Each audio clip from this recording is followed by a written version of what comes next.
The river was wide here, a smooth, glistening ribbon under the pale light of early summer. Our canoe slid along its surface with a sound like silk drawn over wood. The air was clear and full of that damp sweetness found only far from towns, where the water keeps its own slow time. My companion sat in the bow, paddle dipping with perfect rhythm, his face half hidden beneath the brim of a worn hat. We had been on the Danube for days now, following its bending course into regions few ever see, where the banks vanish into wilderness, and the sky itself seems too large for human eyes. On this particular afternoon, the land began to change. The villages had long since vanished. Even the scattered farms fell behind us. The river widened until it felt less like a river and more like an inland sea. And lining both sides, as far as sight could carry, grew the willows. Their slender, restless branches reached into the water as though to drink, swaying even when the air was still. It was my first true encounter with that endless forest of willow trees, and from the moment I saw it, I felt something I could not name. The further we went, the more the trees closed in. Their branches formed tangled curtains over the water. Their roots twisted into the current like black serpents.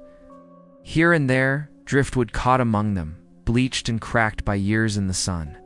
The wind that came through the branches carried a whispering sound, not like the chatter of leaves in an oak grove, but something softer, more secretive, as though the willows spoke only to each other in words we could never understand. We found a sandbank near the middle of the river, a low stretch of pale gold where the water shallowed enough for us to land. The bank was only a few yards wide, but it would serve for the night. We pulled the canoe ashore and set about making camp, the whisper of the willows never ceasing. It was strange, though the nearest trees stood far off on either bank. Their murmuring was as clear as if they stood around us in a circle. That night, as we ate our meal beside a small fire, the sky deepened into a vault of purple. Stars showed themselves one by one, and the current whispered against the sand. My companion, a practical man, though prone to moments of quiet reflection, remarked that the place seemed peculiar. I agreed, though I could not say why. The island was nothing more than sand and a few tufts of grass, and yet the air felt thick, charged with some silent expectancy. The next morning we rose early, intending to make progress before the sun grew hot. But the river had other plans. Current was stronger than it had been, a brown flood rushing past at unnerving speed. Somewhere far upstream, heavy rains must have fallen. We decided to wait it out rather than risk a dangerous passage.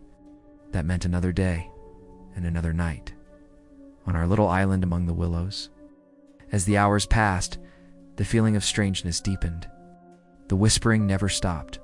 It was not loud, but constant. And after a while, it seemed less like wind in the branches and more like voices far away, rising and falling in some unknown tongue. My companion grew restless. He walked the length of the bank several times, scanning the river as though expecting something to appear. I busied myself with repairing a strap on the canoe, though my eyes kept straying to the trees. Late in the afternoon, the wind changed. It came in sudden gusts, bending the willows as though some vast shape moved among them.